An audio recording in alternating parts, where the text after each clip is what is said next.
Ini para pemburu sunrise, silakan masuk ke mobil.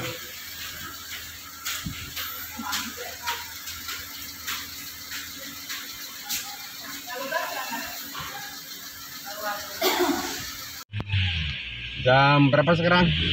Jam 4 ya. Tiket jam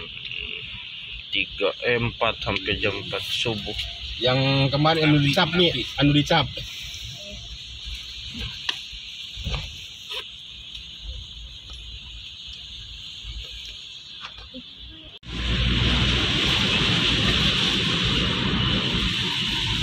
Belok kiri, awas aku lampu merah nih.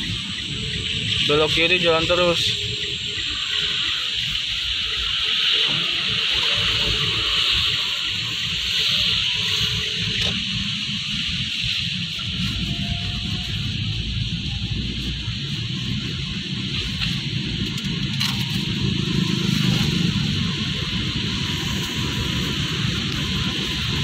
Masuk ke ring road utara. Iya, ring road utara. Sahabat, aduh kita udah takdirnya ya. Hujan. Tadinya kita mau sunrise, Jadi sunrise, jadi pisang nih. Hujan tuh hujan. Nyobelain kita jam 3 datang ke sini. Hujan, ini nggak bisa sunrise. penggembira Sunrise aja ya. ketawa penggembira. Sampai saja nanti ada goreng pisang, goreng tanduk. Goreng pisang tanduk aja. Aduh, gimana nih? Jan, kita tidur dulu. Pencari bakat,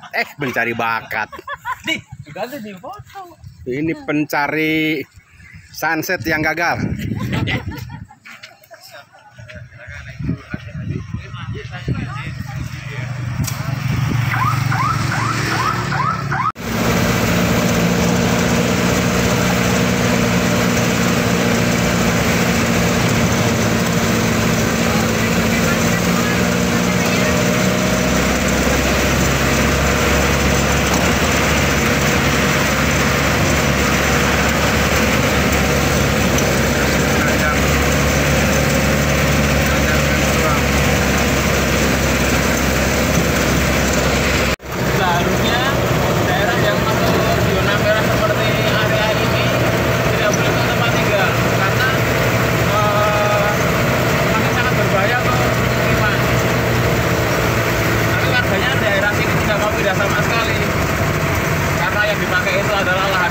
Tanah hak milik pribadi, maka pemerintah hanya mengimbau dengan keras, tetapi tidak bisa melarang. Terbentur di hak asasi manusia. 8. Lampunya dinyalain, ini sudah mulai gelap.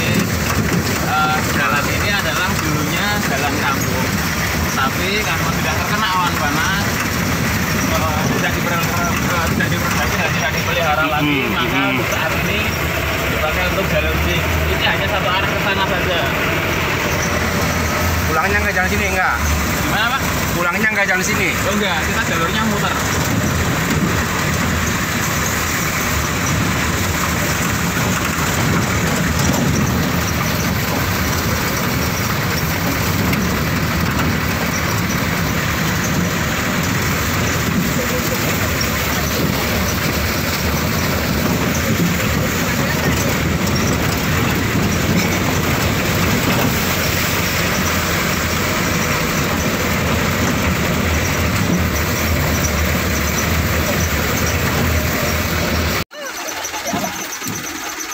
Asik mana dengan arum jeram?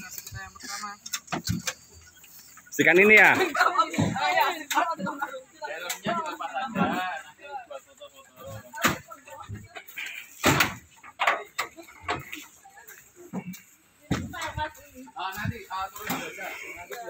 Nah, kita sampai di museum mini sisa hartaku.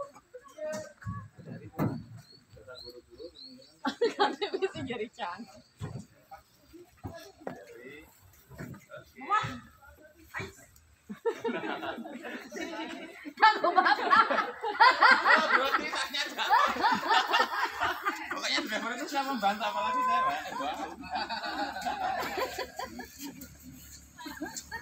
Memang kais. Nah, Bapak. Sana semua foto ayo.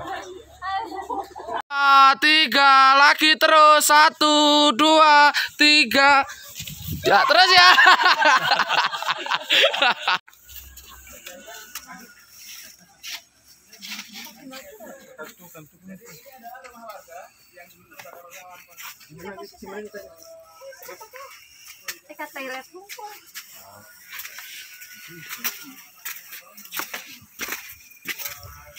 Bersama dengan keluarga dan seluruh warga dusun Petung ini, mereka selamat semua karena 1 minggu sebelum kejadian mereka sudah diungsikan.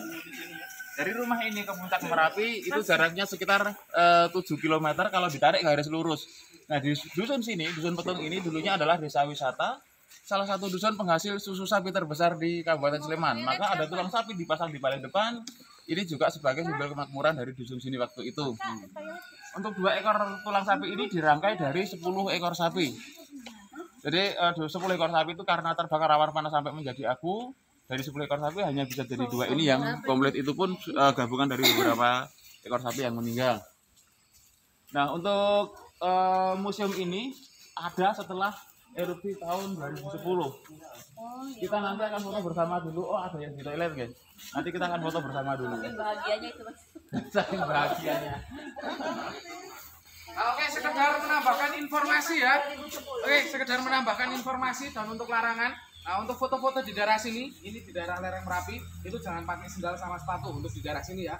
Jangan pakai sendal sama sepatu. Ya, untuk foto-fotonya tidak boleh pakai sendal sama sepatu. Ya pakai kamera dong. Betul sekali. Betul sekali. Iya, harusnya pakai kamera handphone, nggak pakai sendal sama sepatu. Kalau bisa pakai sendal sama sepatu, saya pinjemin Bu buat foto. Bisa aja. Ngelawaknya bisa sih Mas nih. Lah itu baru konek. Itu baru konek. Biasa. Jadi mau tidur. Keprank. 11 12. Jadi sebelum yang itu pun sudah bisa menghancurkan rumah-rumah yang ada di dusun Petung ini. Karena di sini awan panas itu terkonsentrasi sangat lama sehingga bangunan yang dari beton, yang dari semen ini dia lapuk, terkena gempa vulkanik maka dia rontok. Makanya walaupun baru terkena awan panas banyak sekali rumah-rumah yang roboh. Ini termasuk masih utuh. Yang di sebelah ini yang rumah kayu ini rumahnya Ibu Siswati, ibunya Pak Rianto. Dulunya ini rambunya hancur lebur Pak, tinggal teras-terasnya itu aja, setinggi itu temboknya. Padahal di sini rumah-rumah yang ada di sini tuh rata-rata ketebalannya sama dengan ketebalan pondasi. Jadi mereka membuat tembok itu dari pondasi itu langsung naik dari batu kali Pak. Karena material yang paling mudah dan murah itu batunya tinggal ngambil kan dia mentah sendiri. Orang relawan ini fotonya, backgroundnya rumah-rumah yang terbakar. Jadi 2 orang relawan ini membawa 2 orang korban manusia dengan kondisi yang berbeda. Nah kalau kita perhatikan dengan seksama, relawan ini berjalannya di atas pondasi pagar atau pondasi rumah, tidak berjalan di jalan yang semestinya, karena relawan ini mewaspadai abu vulkanik yang ada di jalan utama ini masih sangat tebal dan panas, sehingga dia menghindari cedera kaki dan sepatu terbakar. Karena waktu itu juga banyak kejadian relawan itu sampai cedera kaki, bahkan ada yang sampai diamputasi karena menginjak abu vulkanik. Abu berarti panas itu. Panas Pak, panas. Nah, untuk pasir panasnya paling tidak seperti itu Pak. Itu ada bukti erupsi. Di sana ada butiran-butiran pasir yang menempel di body jam. Ini bukti bahwa di sini hujan pasir dan pasirnya masih panas sehingga dia bisa menempel di body jam. Nah, jam ini terbakar di hari Jumat tanggal 5 November 2010 jam 12:05 dini hari pas kejadian di letusan yang paling dahsyat. Nah, Merapi ini meletus beberapa kali. Yang pertama di tanggal 26 Oktober yang mengakibatkan Mbah Marisan meninggal bersama 21 orang warganya. Ini letusan yang paling dahsyat. Nah, untuk pasir panas ini sedikit gambaran saja.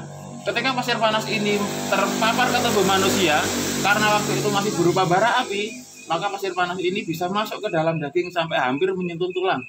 Tindakan medis kalau tidak diiris dibuang dagingnya diamputasi Pak. Karena tidak mungkin ngambilin pasir satu persatu. Nah, untuk awan panas sendiri, kalau terpapar ke tubuh manusia di tingkat paling ringan, itu seperti foto yang di depan tadi yang relawan bawa korban itu. Jadi tubuhnya luka melepuh, meninggal itu karena paru-parunya terbakar karena dia menghirup udara yang masih panas. Nah, di tingkat lanjut, di tingkat medium, kalau terpapar ke tubuh manusia itu awan panas itu bisa merontokkan kulit daging di bawah kulit itu gosong yang di dalam masih mentah. Jadi mirip kalau kita goreng daging apinya terlalu besar. Di tingkat lebih lanjut lagi sampai bisa menjadi abu karena hewan ternak pun sekelas sapi itu bisa jadi abu apalagi manusia yang hanya sebesar kita. Nah ini contoh erupsi Merapi sebelum tanggal 5. Jadi perlu diketahui gunung Merapi ini bukan tipe gunung yang eksplosif, bukan tipe gunung yang kalau meletus dia meledak dar gitu enggak. Merapi itu kalau erupsi hanya seperti ini saja. Dari magma, dari perut bumi keluar magma ke puncak Merapi langsung diturunkan ke bawah ke pemukiman warga. Tapi justru inilah yang membuat Merapi lebih berbahaya daripada gunung-gunung yang lain. Karena 100% energi panasnya itu langsung turun ke pemukiman warga. Beda dengan gunung-gunung yang tipe eksplosif seperti Krakatau, Sinabung, Semeru. Itu kalau dia meletus dari puncak gunungnya itu diledakkan, awan panas itu ke atas. Terus nanti material-material itu baru jatuh pun itu pun tidak sepanas dari material dari Merapi. Maka karena Merapi itu tipe erupsinya hanya melelehkan lahar panas, Merapi tidak bisa diamati dari seismograf saja. Kita harus tahu secara visual lahar panas ini larinya akan kemana. Karena itu untuk mitigasi bencana darurat daerah mana dulu yang harus kita selamatkan. Seperti sekarang Merapi statusnya siaga, tetapi kita masih bisa berkunjung sampai di titik 4,5 kilo dari puncak Merapi karena lahar panas bukan mengarah ke arah yang kita tuju, tetapi mengarahnya ke arah Magelang, ke arah barat. Jadi masih dalam taraf aman. Nah untuk awan panas sendiri kalau terkena perabotan rumah tangga yang terbuat dari kaca, dia kejadiannya akan jadi seperti ini. Gelas pun sampai meleleh, gelas, piring, genteng kaca, ini botol minuman. Jadi sampai di sini kita bisa membayangkan, andai saja awan panas itu terpapar ke tubuh kita 2 detik saja, jadinya akan seperti apa. Padahal kaca ini dipanasi dengan api normal rumah tangga, api kompor itu tidak mungkin bisa meleleh seperti itu. Ini pun terkena awan panas kaca pun bisa sampai meleleh. Nah nanti setelah dari sini di akhir perjalanan kita ada tempat namanya Dusun Kali Adem. Di sana dulu ada ruang lindung darurat atau bunker. Ini didesain untuk berlindung dari awan panas. Nanti kita akan berkunjung ke sana. Nah, bunker Kali Adem ini dibangun tahun 2001, 2005 diresmikan sebagai ruang lindung darurat. Tetapi sayangnya ketika tahun 2006 bersamaan dengan gempa di Jogja, tepatnya di Kabupaten Bantul, Merapi juga erupsi dan permukaan bunker ini tertimbun lahar panas. Sayangnya waktu itu ada 2 orang korban relawan yang masuk ke dalam bunker terjebak karena pintu bunker ini tertimbun lahar panas tidak bisa keluar sampai meninggal. Tuh. Nah ini proses evakuasinya. Setelah dievakuasi, setelah digali, ternyata di pintunya kita bisa melihat material-material panas ini bisa masuk sampai ke dalam bunker. Nah di pintu bunker ini desainnya pun ada jendela kacanya. Seperti kita tahu tadi, baru awan panasnya saja kaca pun bisa meleleh, apalagi waktu itu lahar panas secara langsung. Jadi kaca itu tidak hanya meleleh tapi benar-benar habis terbakar oleh lahar panas. Setelah digali, dievakuasi korbannya, bunker ini tetap dibuka untuk wisata saja, tidak boleh untuk ruang lindung darurat karena terbukti tidak efektif untuk ruang lindung darurat. Apalagi ternyata bunker ini sama puncak Merapi itu jaraknya hanya 4,5 kilo. Apalagi waktu itu setelah 2006 jalur lahar panas itu sebenarnya sudah bisa diprediksi. Misalkan Merapi erupsi, kemungkinan besar akan melewati bunker lagi, dan ternyata betul ketika tahun 2010 Merapi erupsi, 95% lahar panasnya mengarah ke arah kita melewati bunker Kali Adem. Nah untuk sekitar sini itu sebenarnya sudah ditinggal mengungsi sama penduduknya. Yang ada di sini itu hanya mereka-mereka yang masih muda. Itu pun tugasnya siskambling untuk menjaga keamanan. Karena waktu itu waktunya sudah tidak cukup lagi untuk membawa hewan ternak ke pengungsian, maka waktu itu hewan ternak hanya dilepas dari kandang biar lari sendiri mencari selamat sendiri.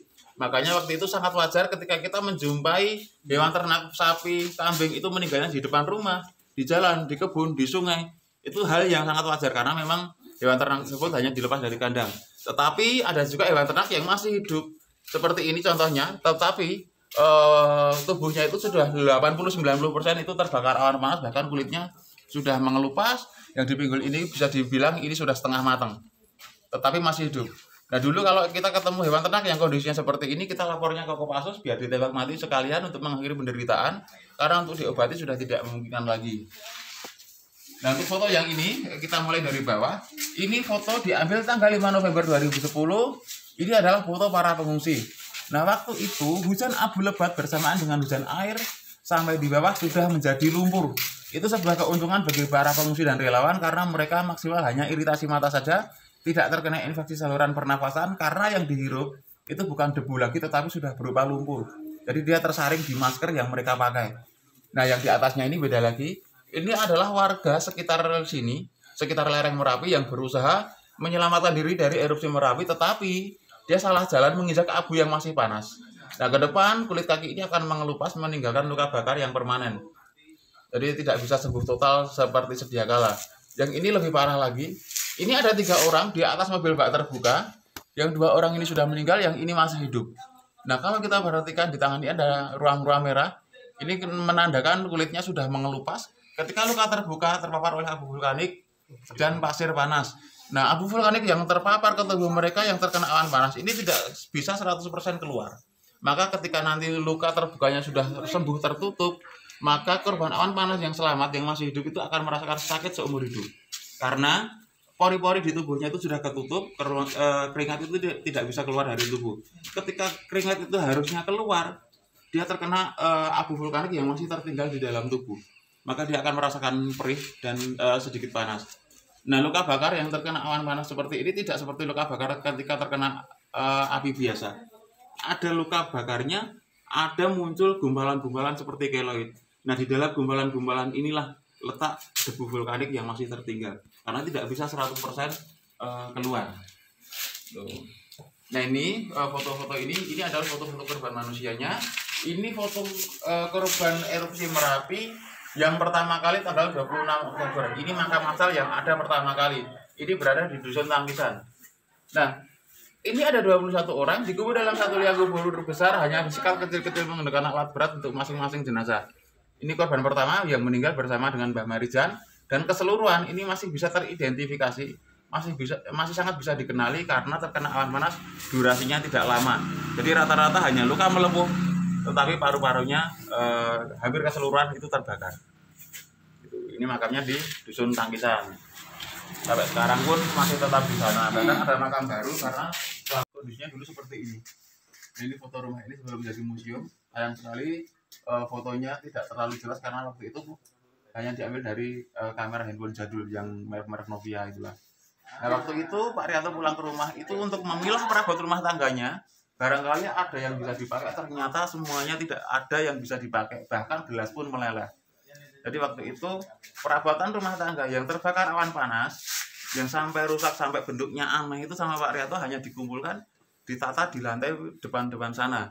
Ternyata itu menarik perhatian para pengunjung yang lewat. Jadi mereka lewat mampir foto, sangat tertarik dengan koleksi yang ada di rumah ini. Nah, seiring berjalannya waktu, ternyata daerah sini masuk zona merah yang tidak boleh untuk tempat tinggal. Maka dengan kerendahan hati Pak Rianto, rumah ini disumbangkan untuk wisata. Tujuannya biar pengunjung itu tahu efek letusan dari gunung berapi itu akan seperti apa. Maka tujuannya supaya besok suatu ketika kita berada di sebuah tempat, di situ ada gunung berapi yang mau meletus, kita bisa mengambil tindakan yang paling bagus, yang paling tadi. Seperti Merapi ini meletusnya sebelum 2010 yang tanggal 5 November itu kan bertahap. Mulai dari gempa vulkanik dalam, gempa vulkanik luar, muncul guguran lava pijar kecil-kecil, mulai gunung berapi itu mulai ada tremor bergetar seperti itu. Semakin hari semakin bertambah frekuensinya, semakin banyak muntahannya. Yang tanggal 5 November, yang tanggal 26 Oktober itu mulai meletus. Setelah itu letusan lebih besar lagi. Yang puncaknya tanggal 5 November itu sangat-sangat besar di abad ini. Dan ternyata setelah dianalisis, abad ini memang letusan yang paling besar itu tanggal 5 November 2010 di abad ini. Mungkin penduduk di sini dulu yang ngeyel itu ada kepercayaan, keyakinan ya, gitu. Ada sebagian yang memang sudah pasrah, Pak.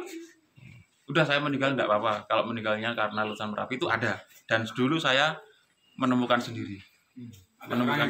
Iya, jadi saya dulu waktu itu saya datangi sebuah rumah, di situ ada 6 orang, 4 kakek-kakek, 2 nenek-nenek. Mereka saya ajak ngungsi, mereka nggak mau.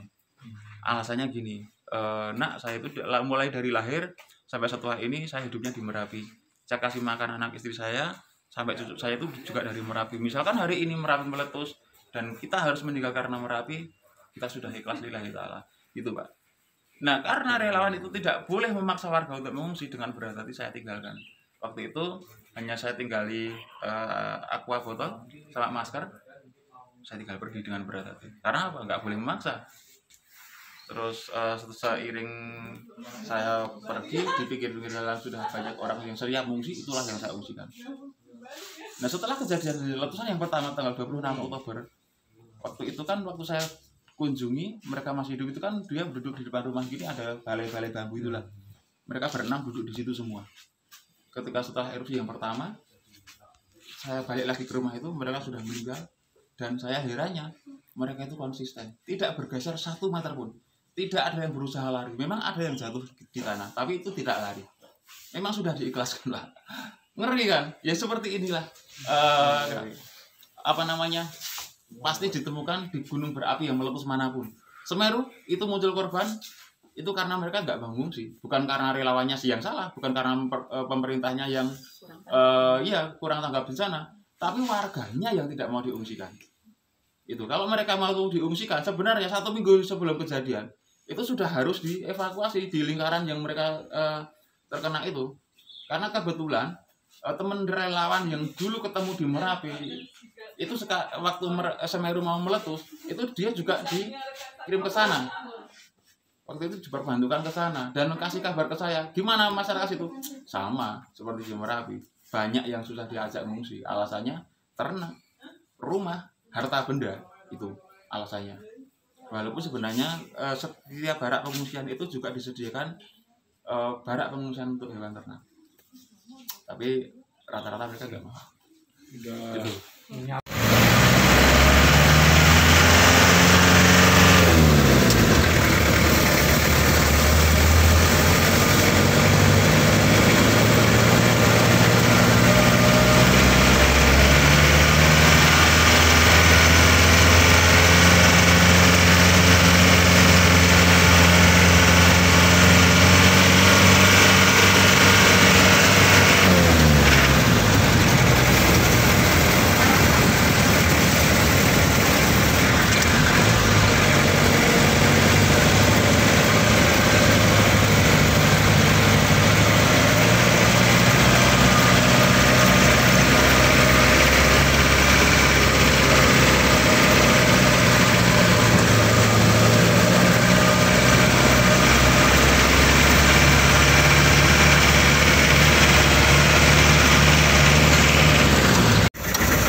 Lagi lebih semangat.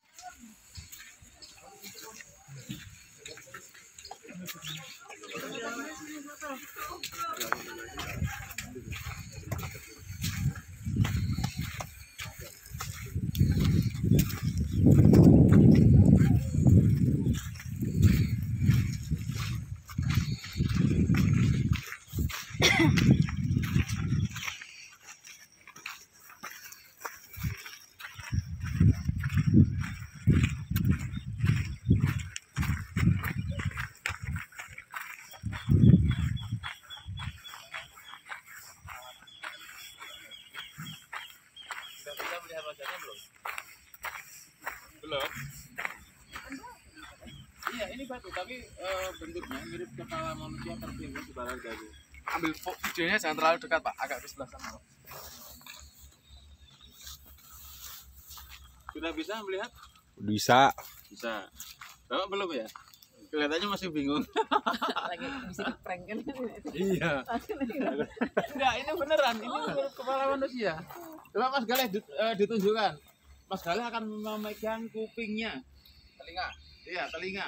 Sekarang Mas Galih mau pegang Hidungnya. sebelah kanan. Mata, ya. Mas Gale pegang mata kiri Mas Gale. Nah, hidungnya, mulutnya Mas Gale. Oke, jenggotnya. Sini.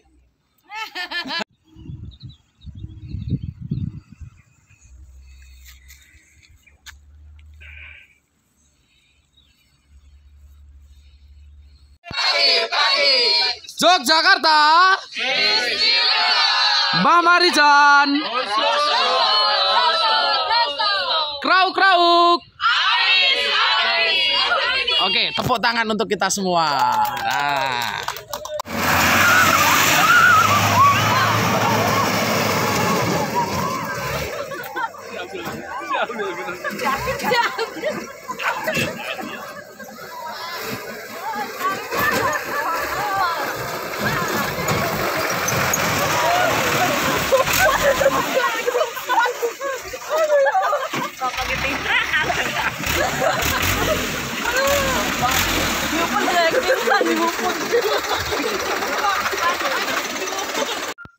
Kan ada satu pintu keluar yang lorong agak jauh yang dari lokasi tersebut. Cuma satu doang. Nah, cuma satu. Ini sama ini kan sama aja kalau ada guguran material kan di sini masih tertutup. Balikan dan sampai di atas Bangker Kali Adem, sampai memenuhi depan pintu Bangker Kali Adem itu adalah lelehan lava pijar dan material panas. Nah, untuk korban satunya itu berada di dalam bak kamar mandi. Sepemikiran dia, air yang ada di dalam bak kamar mandi itu bisa mendinginkan badan mereka.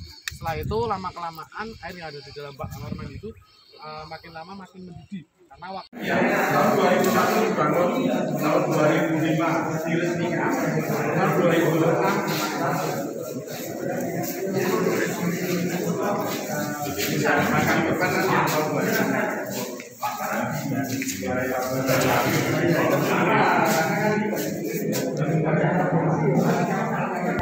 Itu rokok itu untuk apa ya, kesajian itu rokok itu ada kepercayaan untuk melakukan sajian dengan rokok.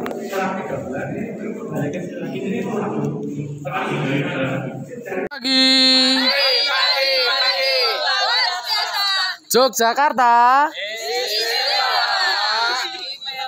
Mbah Marijan,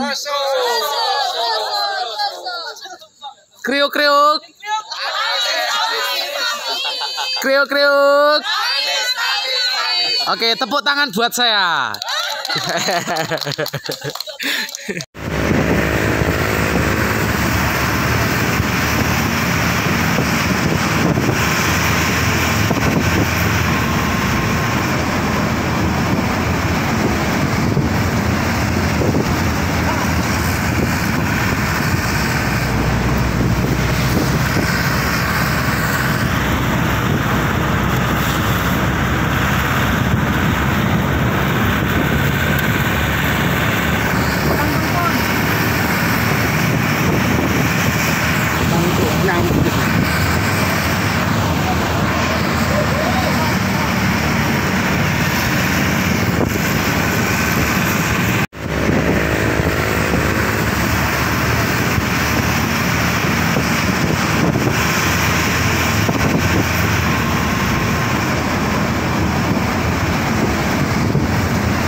Lapar deh.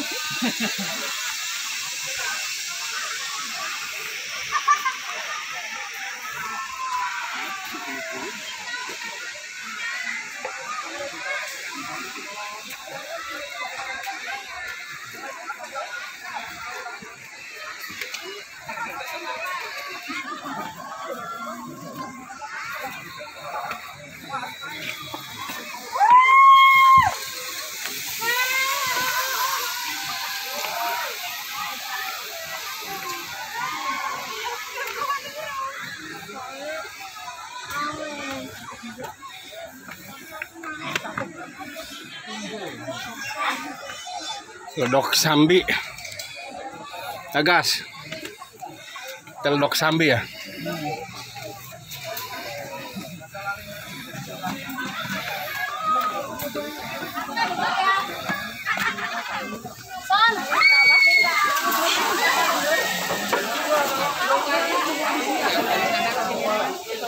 Nah itu yang